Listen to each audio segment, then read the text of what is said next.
I'm going to really quickly introduce our speaker for today, Emily Wong. So she's a junior at Stanford studying mechanical engineering and modern languages. She was drawn to artificial intelligence because of its applications in the environmental field, and she has used AI in her research studying direct conversion of methane to methanol through photocatalysts and remote tracking of penguins.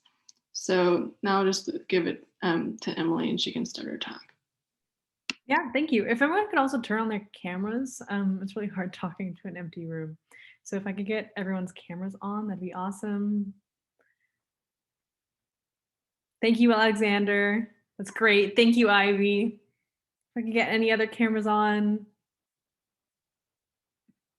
Some people are thinking about it, maybe. Okay, great. Thank you, Vinna. Thank you, Jennifer. Okay, I'll get started in just a moment. So I'm going to be talking a little bit about artificial intelligence. I currently work with a company called InspiritAI that helps teach high school students and middle school students about artificial intelligence, how to use it, projects related to artificial intelligence. I'm also a junior at Stanford, like Ivy mentioned, so I'd be happy to help answer any questions with that. If I could get any more cameras on, there are 44 participants and 4 cameras on, so that's a very bad ratio, guys. If anyone else has cameras that they could turn on, that'd be awesome. Thank you, Sunny. Thank you, Sheen. Okay, yeah. I'm also a Cromont alumni. I know Ivy goes to Cromont or went to Cromont, or there's some relation there. So, woo, Bay Area. So I'm going to share my screen. So I'm going to be talking a little bit about artificial intelligence, why it's important for young people to learn it, why it's important to learn in general, some applications of it and stuff like that. If anyone has any questions at any time, feel free to put them in the chat, say them out loud. Let's try to keep it interactive. Okay, so to start off with, I'm going to give an introduction to AI. I'm going to talk about why AI is important, how one can apply AI to their college experience, what it's like working in AI, what's AI research like, how can high school students prepare, and then I'll talk a little bit about my program, what the program is, and help answer some questions. All right, all good here.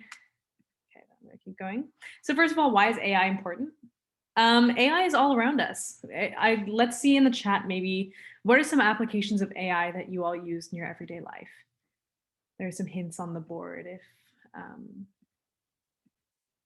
anyone needs a hint. Yeah, Alexa is a good one. We see the Amazon Alexa here. Voice recognition in general, knowing when to hear certain things. Yeah, Alexa and Siri are some good examples. Any other examples anyone can think of? Knowing how to input sound and recognize sound and make that into something that a computer can recognize. Yeah, recommendation algorithms like with Netflix, right? Netflix is big on recommendation algorithms, and they found that in most cases, most of the shows that people watch are based on the recommendation algorithms. So that's really important for them and for their company. Facial recognition is a really good one. Like the facial recognition on your phone, being able to recognize what facial emotion someone's making, who someone is, the Snapchat filters that everyone uses nowadays, that kind of stuff. The car is a self-driving car. So self-driving cars are another application of artificial intelligence, being able to take in an image and be able to say, oh, this is a stop sign or this is a person, and know what to do when it receives that information. So these are all instances of artificial intelligence, and thank you to everyone who put stuff in the chat.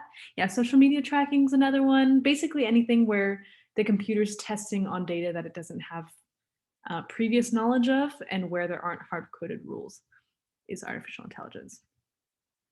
So why is AI education important? AI is really interesting because pretty much no matter what field you want to study, artificial intelligence can and is being applied to it in really interesting ways.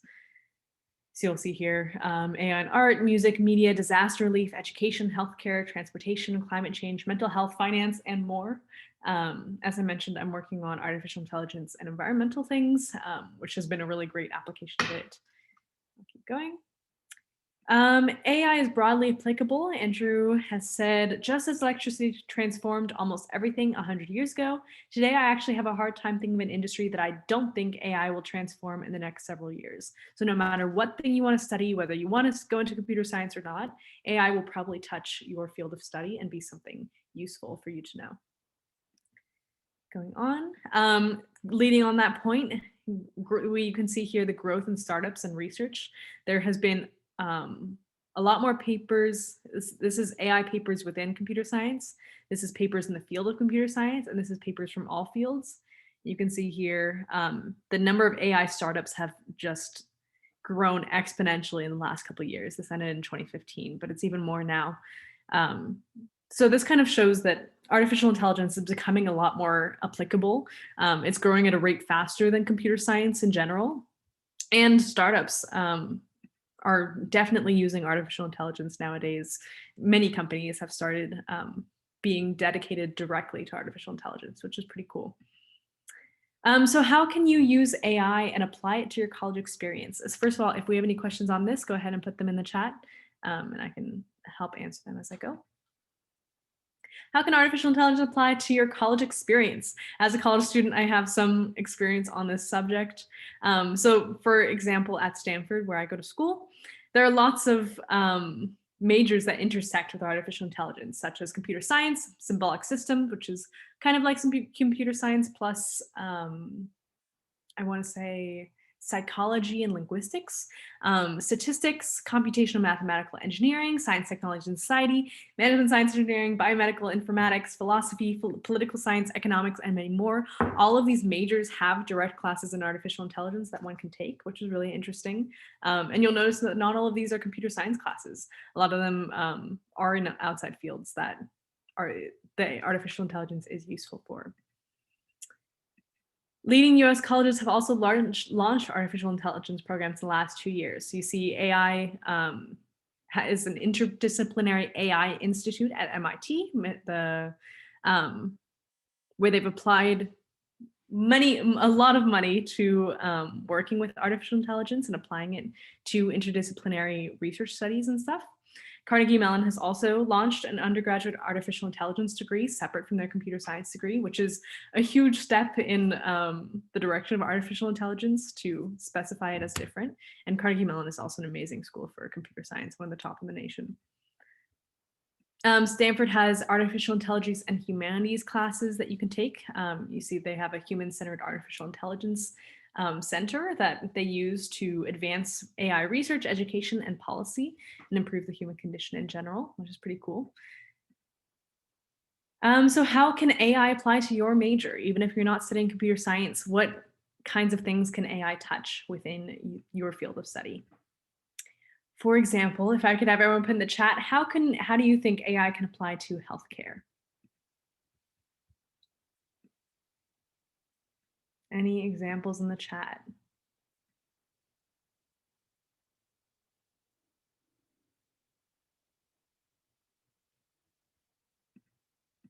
No thoughts on artificial intelligence and healthcare?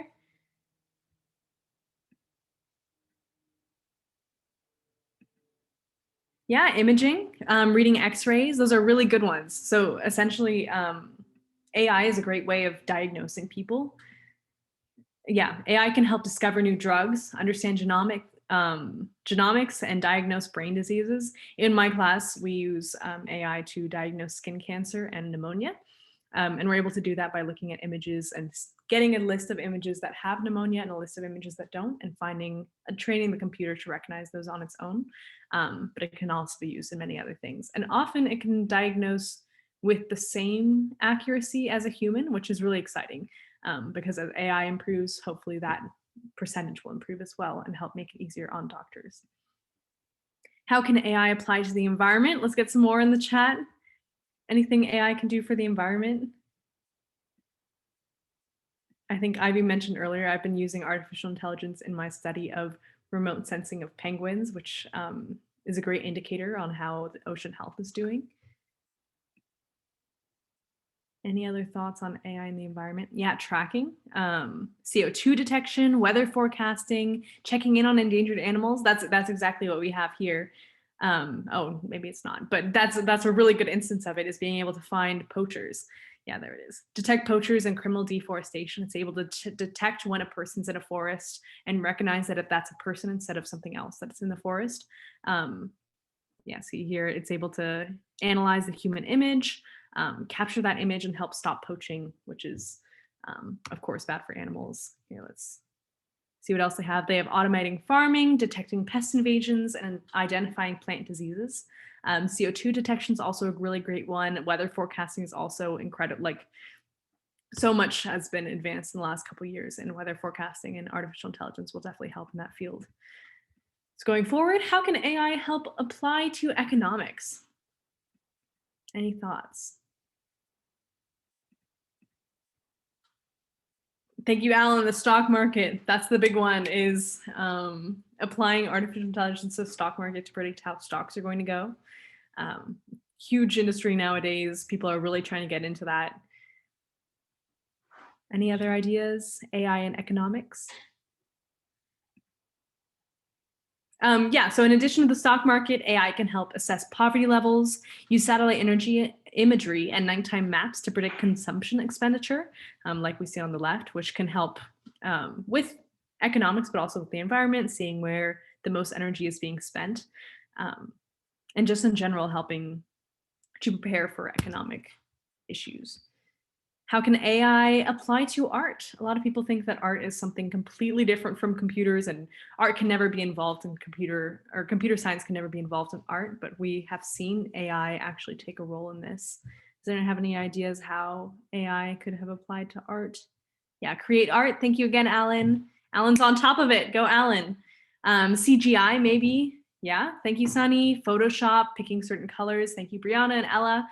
Those are great answers. So we have an example here where AI can help create art using style transfer between images. So you can do this on your own. I think there are different algorithms that'll do this. But you have like an image, and you're able to choose a style for the image, and it can make some art that's pretty cool, right? If you just saw this picture, you'd think it's a pretty cool picture. But I think it's even cooler that the computer is able to make it. And this one as well, you can see even the grass is made in the same style, and here too. So it's pretty cool that computers can have that capacity to create something that is pleasurable to view. What is it like working with AI? First of all, do we have any questions on the last section? If so, you can go ahead and put in the chat.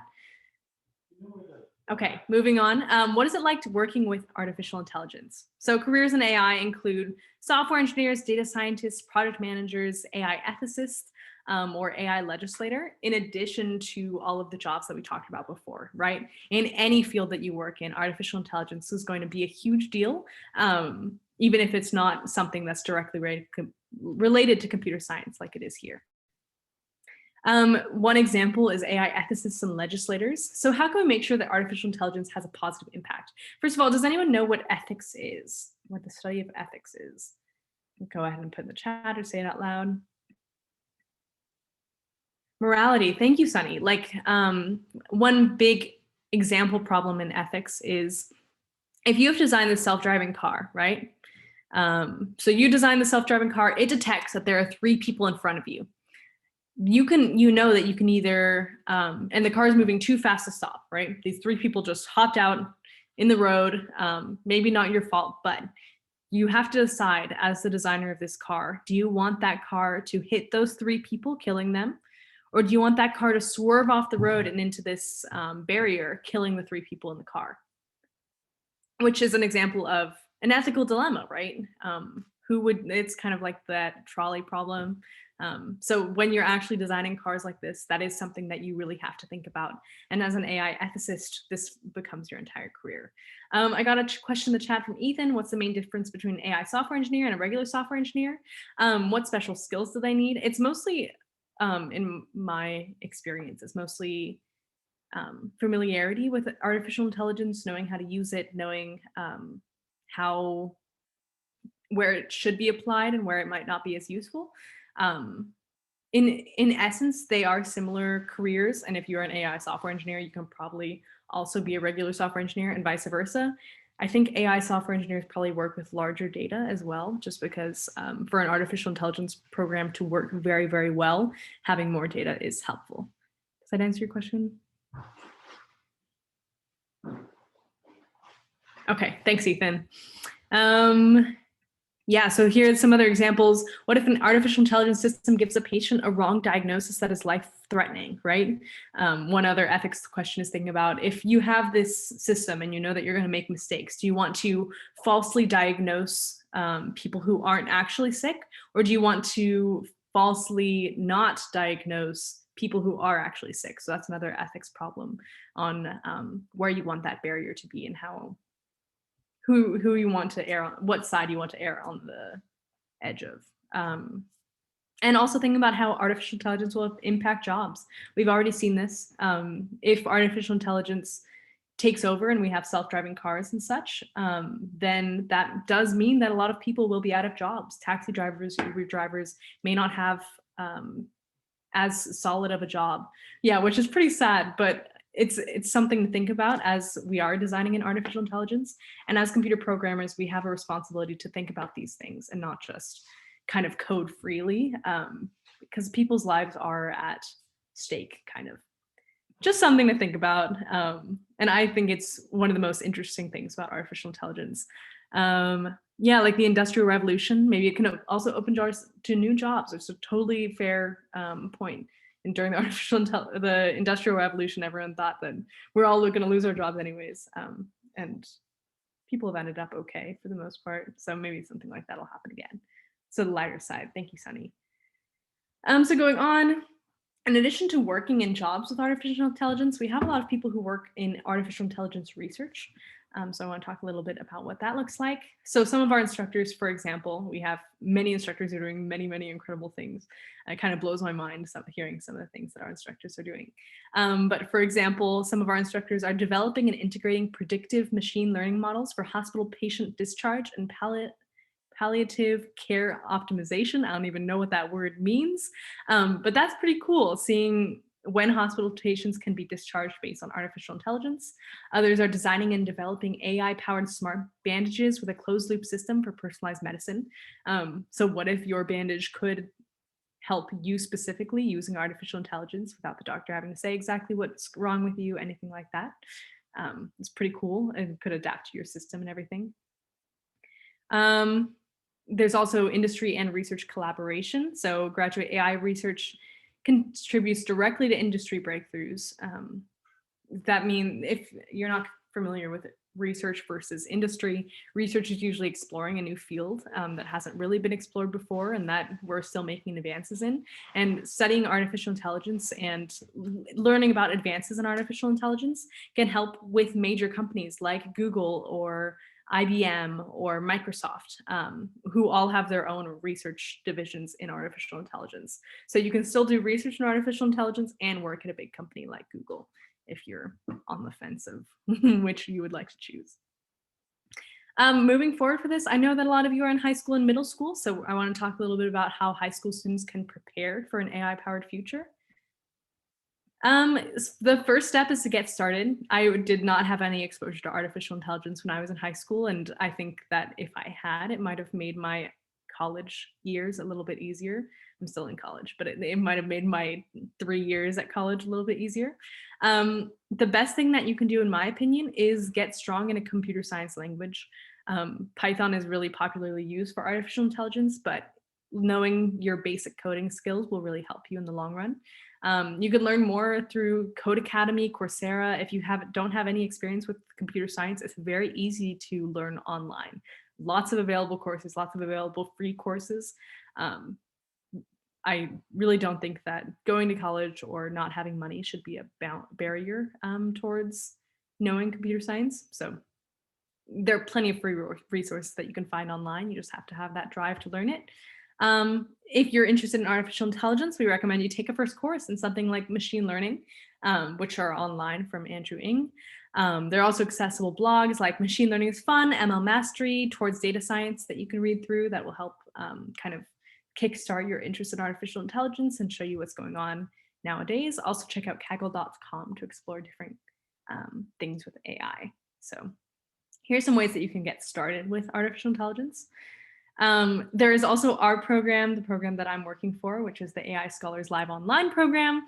We're all online right now because of the pandemic, but we usually do offer in-person courses as well at Palo Alto High School and throughout the world. So if you don't happen to be in the Bay Area. there are options for you too. What is AI Scholars? We bring the most recent developments in artificial intelligence to empower students at an early age to understand and apply this powerful technology to improve something that they care about. So we have 10 sessions, 2.5 hours each session for 25 hours total. It's live online AI program taught by Stanford alumni and students like myself or my colleagues. Yeah, so all of our courses are taught online, but they're taught live in an online format. It's for students grades 8 through 12, although we also have a middle school program now for students throughout middle school, which you can access at aischolars.com, I believe, or InspiritScholars.com. InspiritScholars.com should have our middle school curriculum if you're interested in the middle school program. We do say that no program experience is required. We, once you are accepted into our program, we sort all of our students into groups of 5 students for every 1 instructor, and we put those students in groups with similar backgrounds, so we're able to tailor your computer science experience with us kind of to something that fits for you. So no matter what level of computer science you are in, we will try to put you in a group of people who are of similar background. And we emphasize interdisciplinary learning, not just learning about artificial intelligence, but also learning about the ethics behind it, also learning about how to apply these things. During our course, we have mini projects throughout the week to help you learn on things like text analysis or self-driving cars, stuff like that, so that you feel like you're learning about artificial intelligence, but you're also applying it, which leads to our AI projects. So the entire second half of our course is dedicated towards artificial intelligence projects, where students work on a real-world mentor-led group project in a domain of their choice. We have had students in the past work on things like object detection, facial emotion detection, fake news detection, AI in healthcare, like pneumonia detection or cancer detection, tracking COVID-19, disaster relief, trying to think of more, distracted drivers, so looking at using video imagery to tell when a person is distracted when they're driving, which has recently been implemented by Amazon for their drivers. We also have analyzing anti-refugee tweets and many, many more. I can't think of all of them right now, but there are lots of projects that you could choose from, hopefully in a topic that you are interested in. And if there isn't a project if we don't have a project that you're interested in, then we are able to have office hours where you can come and talk to an instructor and get help on a personal project as well. We also talk about AI careers and ventures. So students attend talks with about real AI work with instructors who work in healthcare, transportation, specialized chat applications, and more. Each of our instructors is amazingly talented and has great things to talk about. So they can receive guidance on pursuing a career in artificial intelligence and moving forward. I got a question from Ethan. Do you have the course curriculum for the AI Scholars Program? Like, what topics does each session cover? I believe, here, I think I can, I don't have a full list, but I can find, sorry, give me 1 second.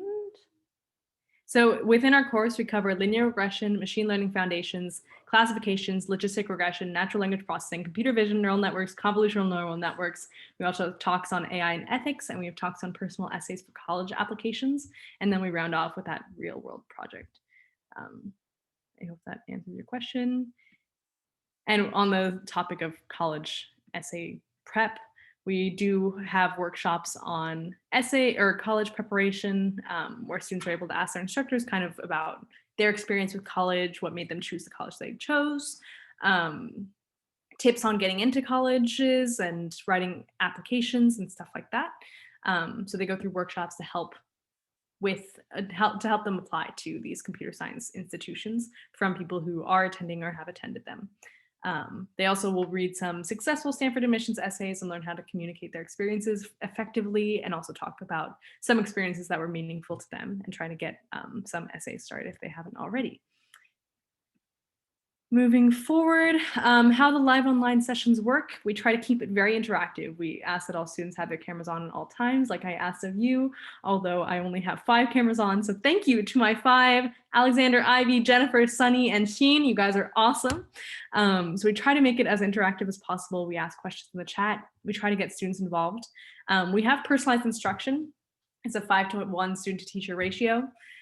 We have these group discussions about modern AI, and we also have individual hands-on coding assignments. So all students will be coding in actual workbooks on their own. So this is a class where you just want to watch someone else code, that's not what we do. So maybe other classes do that, but that's not what our class is for. Ethan asked, so is it more for rising juniors and seniors? No, our class has, we have a few 8th graders even, 8th grade through 12th, and all of them really get good experience just from learning about artificial intelligence. We also have follow-up courses for students who are still in high school after they've completed our first course. We also encourage collaborative learning, working closely with peers through various activities, including the final project. They make the presentations on their own and they present on the final day, which is always really exciting. And we invite parents and family and friends to come. They gain close relationships with multiple instructors throughout the program. I've had students ask me for letters of recommendation. I've had students ask me for research help or to refer them to different programs, or ask me about projects that they're doing, stuff like that. And I'm always happy to help with that. Especially if it's a student that I've had and who has really made a good impact on me. And I've still caught up with some of my students, right? I like to hear about what they're doing after they graduate from our course and everything. They also participate in design thinking games. We have games at the beginning of every session that are related to artificial intelligence. We have discussions about ethics in AI, and pre-college preparation workshops and all that stuff. We also have an online portal which has access to quizzes, coding assignments, additional AI projects, special sessions, which we offer every week. So we have review sessions for the topics. We have office hours where students can just come in and talk to an instructor one-on-one. And we also have special sessions where students can come in and learn about something we're maybe not able to cover in class, but that's really interesting about artificial intelligence. And we also have a Piazza platform where students can get their questions answered quickly. And all of that's offered on our online portal. Finally, I want to talk a little bit more about the AI for Social Good project. I already mentioned some of these, but emotion detection is one example, distracted drivers, AI in medical imaging, AI in fake news detection. That's been really relevant in the last couple of years. So these are some things that you could be working on. We just introduced a new COVID-19 project using public COVID-19 genomes from the NCBI website to visualize and understand the genome and predict which area new genome has come from. Also to understand different clusters of strains of COVID-19, which is very relevant to today. So that's been really interesting to me. And it's also really interesting because these are things that are actually being explored in response to the COVID-19 pandemic. A little bit more about the program structure. It's designed to be highly interactive. Even though we're not in person, we have actually been able to we're able to hire more instructors because it's not in person from all over the United States and world who go to top universities. And then we're able to have a lower student teacher ratio and teach the same material faster and at a lower cost.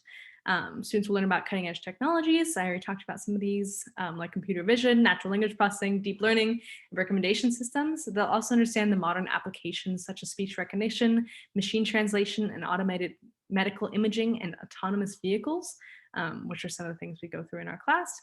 Students will also work on a mentor-led socially impactful AI project from a domain of their choice, which I've already talked about a couple of times. So if anyone has any questions about that, I'd be happy to answer them. Here's the schedule again. We kind of have a lecture in the morning or in the first hour, and then a hands-on coding workbook in the second half where students kind of share their screens. They work together with their instructor. They try to help each other do the code, help each other debug, all that good stuff. And then the second half is mostly working on the projects in the second hour and a half and working on a full group like workshop in the beginning.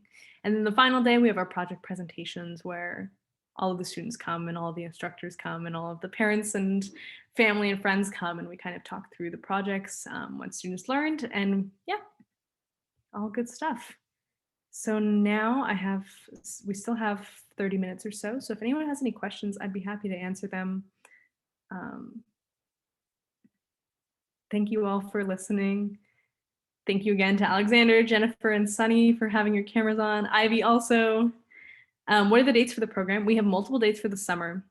I don't think our August program is out yet. Our summer program is technically past due. I think the due date was the 31st, but we still have spots available. So if you're interested in applying, you can go to our website, which is, I'm typing in the chat, InspiritAI.com. The middle school website is InspiritScholars.com, I believe. Check out that link, tell me if it's not working. So for the summer, we have, each program is 10 sessions, 2.5 hours each. So we have weekday and weekend programs. The weekday programs are 5 days a week, Monday through Friday for 2 weeks. The weekend, so 10 sessions total. The weekend programs are 2 days a week, Saturday and Sunday for 5 weeks. So whichever works for you. And you can find all those dates on our website under the Live Online tab. Do I have any other questions? It could be about Inspirit, it could be about artificial intelligence, it could be about my research, it could be about college in general. Anything that people want to ask? You can also direct message me in the chat if that's better.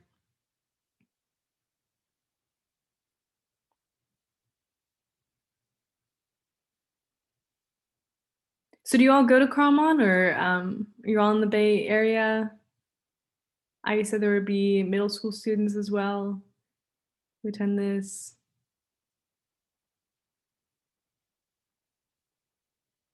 Yeah, so students will have a product at the end of the program. They will complete their project together. I've had students also who continue with their project after finishing our program, but they will have a final product at the end. We also have certificates that we give out to students. Oh, some people are from the Northwest area. Hello, everyone in the Northwest. I'm glad that we're able to reach so many people.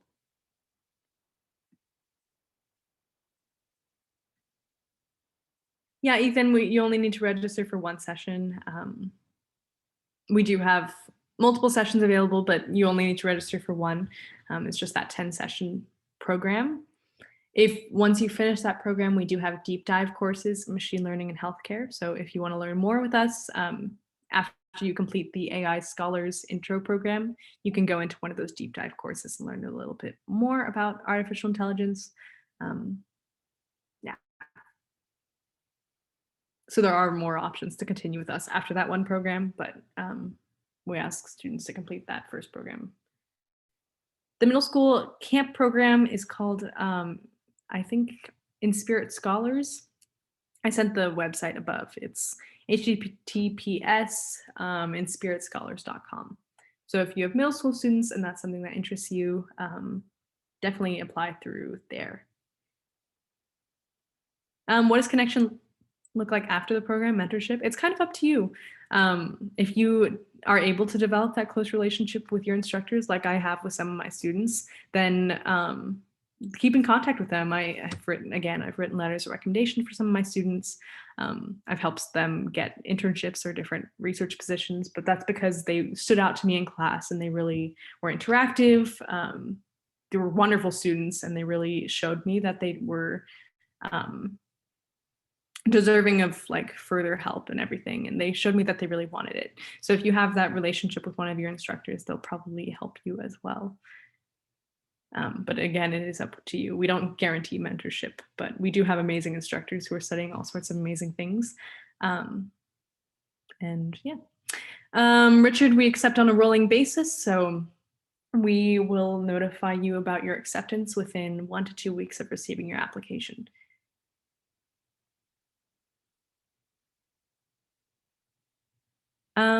Do they have chances to participate in instructors' projects?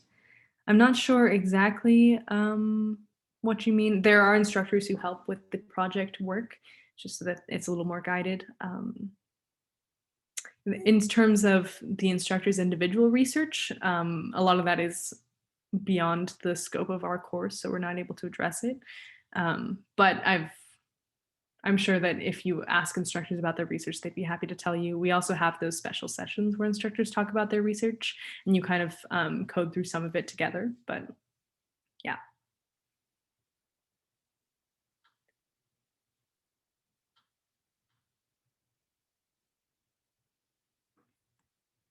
Any other questions? For example, as your TA. I'm not sure exactly what that means. Do you want to maybe just talk out loud about it? Or what do you mean as your TA? Yeah, hi, this is Jay. I was just wondering, for example, if you have your own projects at Stanford, right? Are those students after they finish the program? So do they have any opportunities, to work with you, or kind of as your assistant to finish some part of your work? That's what I'm at.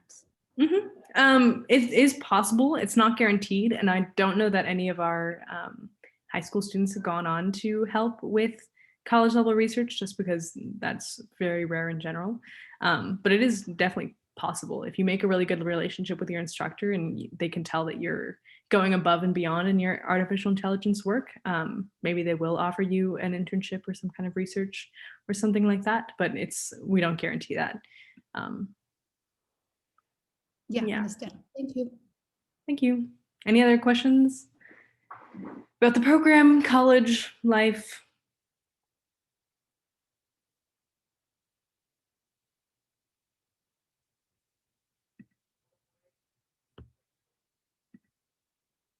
Abby, I don't know if you have any like moderator questions or anything.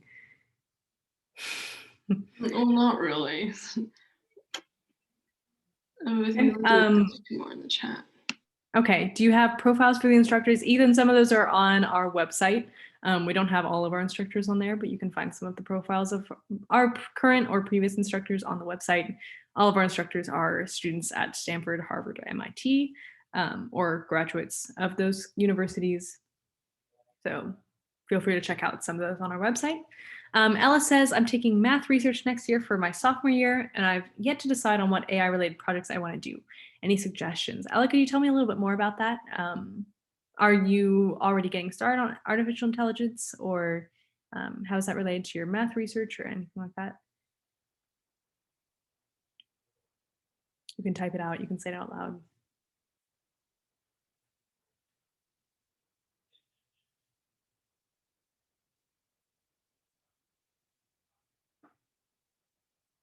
No, maybe you're typing.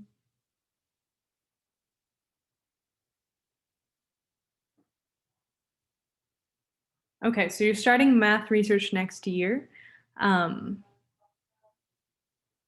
What options for AI related projects do you have? Or do you mean for my course specifically?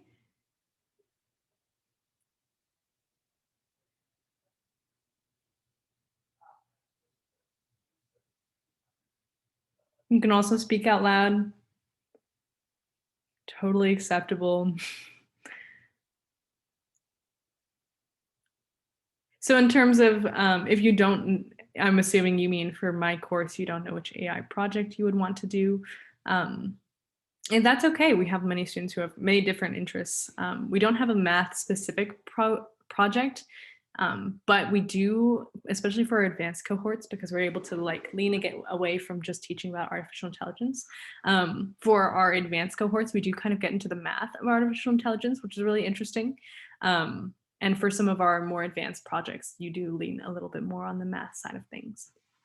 Hopefully that answers your question. I'm not really sure what else, but if you're not sure which project you want to do, we have descriptions and when you're choosing them, and we can help assign you to one of your preferences. Ethan asked, do you have any projects related to AI and robotics? We do have object detection, which is a huge thing in robotics nowadays. We don't have we're not able to send out Arduinos or anything that would help you to actually build a robot to do like physical detection. But I think visual object detection is pretty cool. So we do cover that in our class. We cover in the class a little bit, and then we have an entire project dedicated directly towards that. Does that answer your question? And again, if you're interested in a project that we don't have, like if you're interested in doing something else with AI and robotics, you're welcome to start that project on your own and come into our office hours and get some help from some of our instructors on how to continue with the project, anything like that.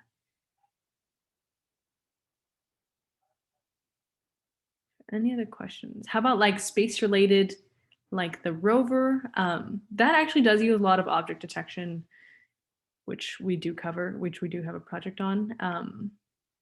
I don't think we have any space specific projects, but again, if you have a certain thing that you want to study or that you want to look more into, you can come and ask for help on that from our instructors. Does that answer your question? We don't have a space specific project. That's pretty cool though. That would be pretty cool. Where can we find more information about the program and the application? Nikhil, no problem. So for our high school program, it's on our website, which is InspiritAI.com. Our middle school program, that's for, all right, high school, I just put that link in the chat. For middle school, it's gonna be InspiritScholars.com, I believe. Someone can check out that link and let me know if that's the right one. That's for our middle school course.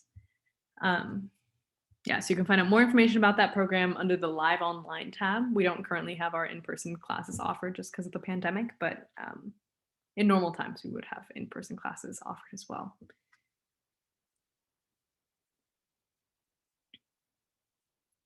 Thank you, Nikhil, for the question. Any other questions? I think we still have like 15 minutes left here.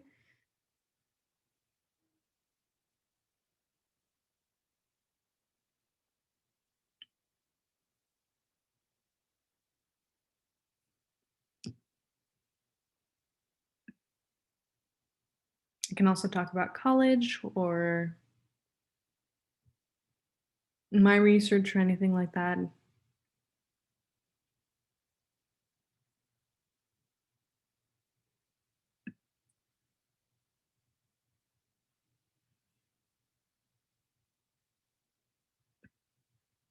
College stress? Yes, Ella. College is stress. I think especially at a school like Stanford, duck syndrome is a big thing where everyone seems like they're very happy. And in some way you are, but at the same time, you're working really hard. You're doing a bunch of different things and it's very hard to manage.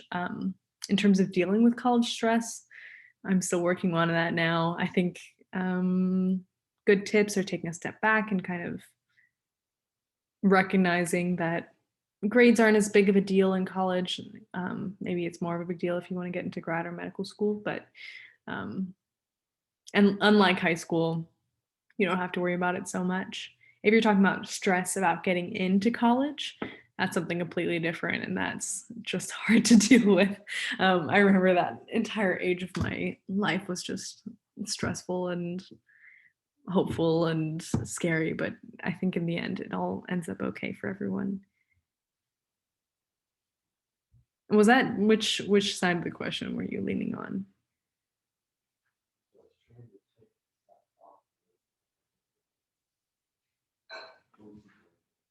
Okay, great. Thanks, Ella. Any other questions about college? Getting into college, how to choose college? I don't know. Are you all mostly high school students, middle school students? Parents? Ivy, maybe you know? Pretty sure most are high school students. Yeah. Okay. Well, if you're a high school student, you're probably dealing with this now. Ethan asked in the chat, what do you mean by advanced cohort for those who have programming experience? It's kind of a misleading phrase. But I talked about this a little bit earlier. Once we get your applications and we settle on our list for the session, we sort you into groups of around 5 students who have similar backgrounds in computer science. And if you are advanced in computer science, that means you'll be with other students who are also advanced in computer science, and you'll be able to move at a little bit of a faster pace. So our courses will kind of be tailored to your experience level. Hopefully that helps answer your question. The point of saying the advanced cohort thing is that you can join if you're a beginner, or you can join if you're more advanced, and you'll all be learning something that will be helpful for you.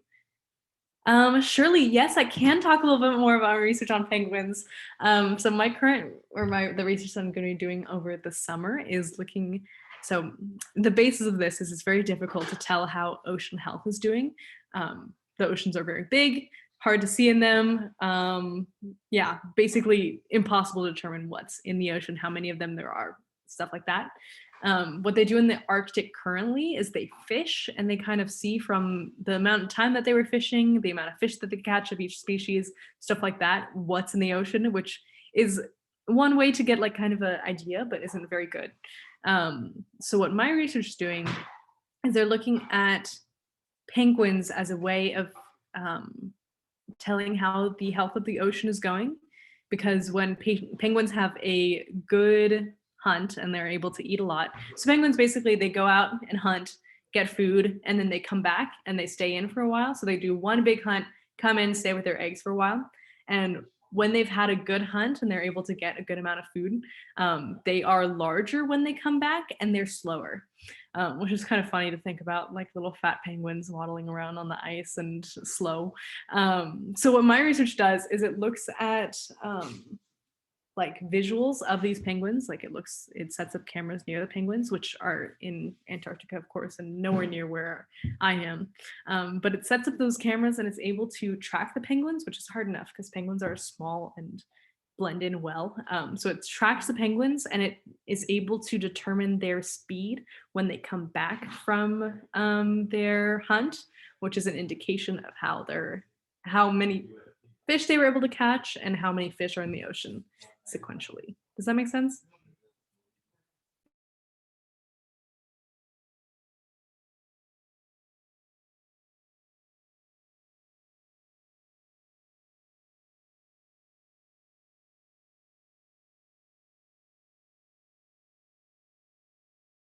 Thanks, Shirley. Great question. GM, my major at Stanford is mechanical engineering.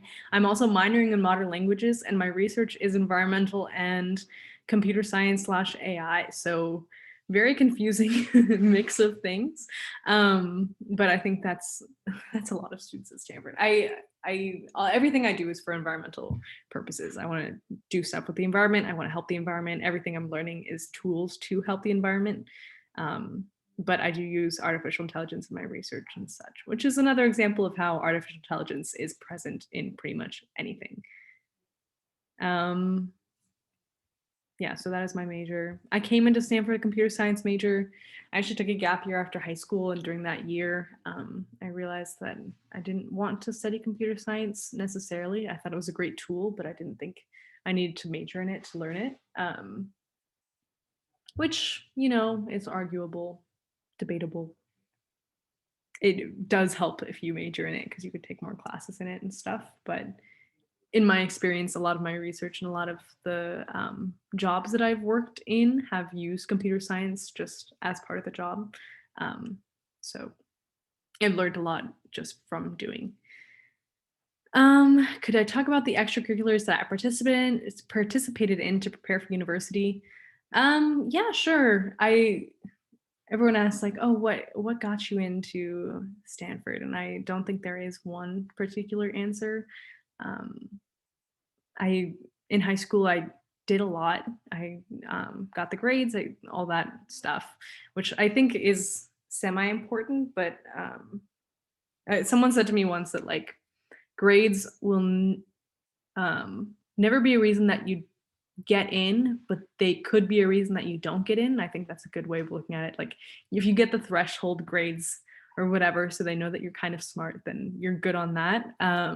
Extracurricular wise, I did work like 3 jobs in high school. I did a lot of volunteer work. I did tutoring. I helped with disabled children. I also did a lot of musical theater in high school. I did choir at Carlmont for 4 years, which was the best. And I also founded a group to help women get started in computer science. Did a couple of internships and stuff like that, but really nothing crazy. I think it's really a lottery no matter where you go. So everyone ends up at a good school. I really don't think it's kind of just debatable. How much time do students expect to work on projects / homework other than the 10 live sessions?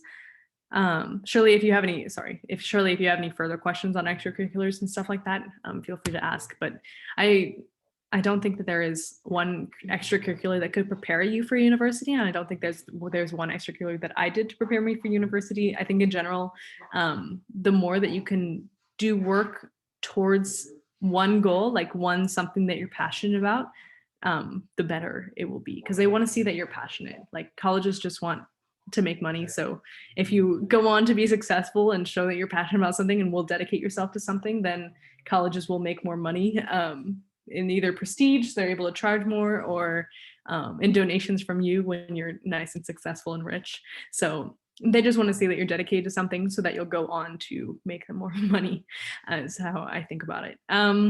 Ethan said, how much time do students expect to work on project/homework other than the 10 live sessions? Also, could students contact mentors/instructors throughout the program for help regarding the topic/project? The answer is yes to the second question. Definitely, they work with instructors on the project the whole time. There'll always be an instructor in your room to help you out. Yeah, that will never, you will have guidance the whole time. We won't just say, all right, here's a project, go. For the first question, how much time do students expect to work outside of class? We don't require students to do any work outside of class. If you don't finish the workbooks with your instructors, we encourage you to finish them on your own. We encourage you to come into our office hours. We encourage you to come into our special sessions, learn more about artificial intelligence, but it's really up to you. We will not collect your homework or your workbooks as homework. We will not grade any of that. So really how much you get out of it depends on how much you want to put in. Maybe there will be some extra time that you'll need to work on your projects or presentations towards the end of the course, but I don't expect more than an hour a week for those last couple weeks. So, or those last couple sessions. So not too much outside of course. And yes, you'll be working with instructors throughout the program, so you'll be able to get help on that. Any other questions? We just have 3 minutes left. So any last minute questions about anything?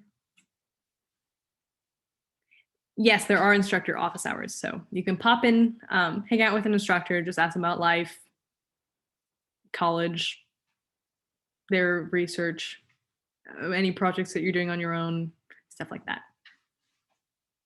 Or if you need help on the project that you're working on, I've had students come into office hours and just kind of run through their project presentations. We get an indication of how they're doing. Also, gold star to Ethan. Ethan has been on it with the questions. Good work. Does anyone else have any questions in our last 3 minutes?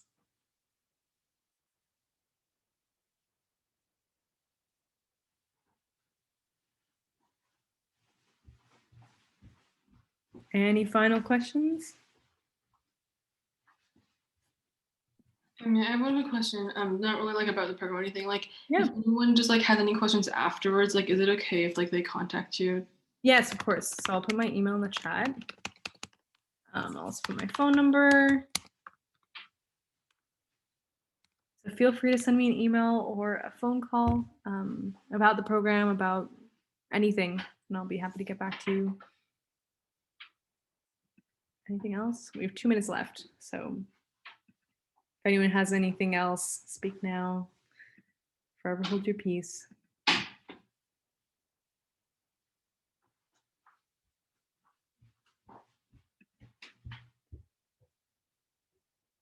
If there's nothing else, then you all are welcome to go probably.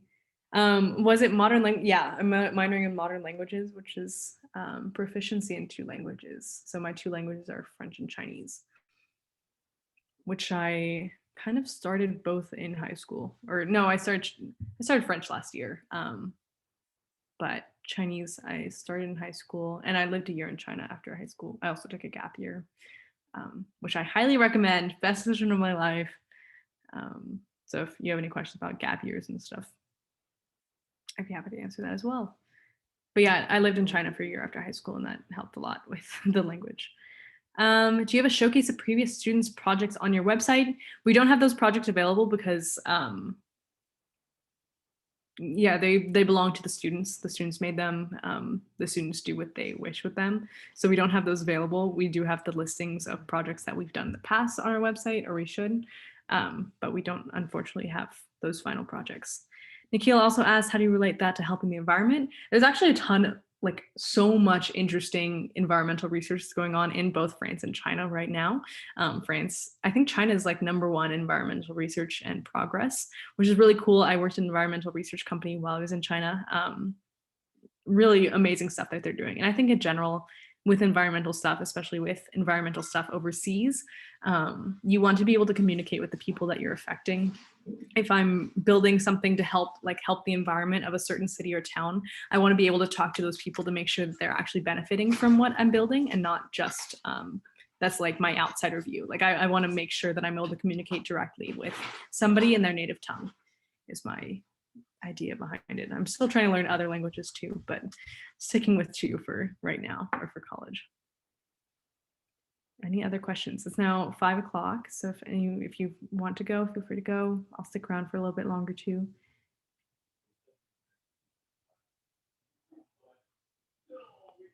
Goodbye to everyone who's leaving. Thank you, Richard. Thank you, Ethan. Thank you, Emily, for giving the talk today. Yeah, of course. I'm glad that I was able to help. Is there any other questions that you had as in this or anything? No, I'm pretty sure you covered everything. Okay, sounds good. Sunny asked, did you learn how to code in high school? Computer science stuff in high school, probably more than not more than I have in college, but I did a lot of computer science and stuff in high school. It definitely was helpful. I think computer science is a great tool and I still use it in my job and research, as I've mentioned. But I didn't know anything about artificial intelligence. And I think if I had, that would have really helped me a lot, especially because it's such a big field nowadays. Yeah, so I did know how to code in high school. Highly recommend it, but it's not required.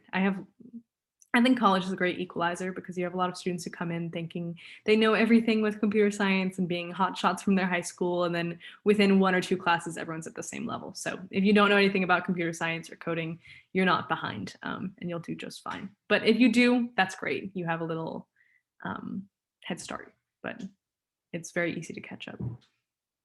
Thank you, Sunny.